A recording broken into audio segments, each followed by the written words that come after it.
في يوم من الأيام وفي أحد الغابات البعيدة اتفق الثعلب والحمار يخرجوا مع بعض يبحثوا عن طعام. وبعد ما مشوا مسافة طويلة شافوا أسد جاي ناحيتهم، فتملكهم رعب شديد لدرجة إنهم اتمسمروا مكانهم من شدة الخوف. فكر الثعلب والحمار في الهرب، لكنهم خافوا إن الأسد يجري وراهم يمسكهم. استعمل الثعلب دهاءه وفكر شوية لغاية ما جات له فكرة. الثعلب قال للحمار استنى شوية وأنا هخلصك من المأزق ده. راح الثعلب للأسد وقال له أيها الأسد، أنا هساعدك توقع الحمار بس توعدني إنك ما تأذينيش. الأسد قال له طب إزاي هتوقع الحمار؟ الثعلب قال له استنى شوية وأنا هوريك إزاي هوقع الحمار. وافق الأسد على الاتفاقية اللي عرضها عليه الثعلب، وسابه يرجع للحمار من غير ما يأذيه.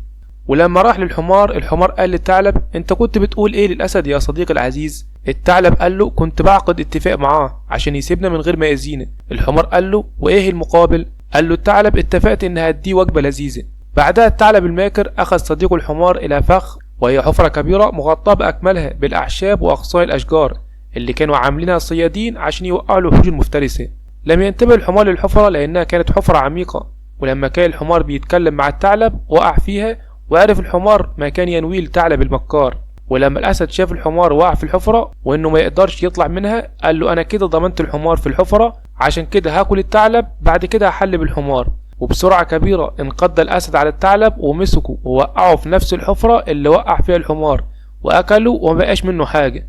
وكده وقع الثعلب في شر أعماله، واتطبق عليه المثل اللي بيقول من حفر حفرة لأخيه وقع فيها.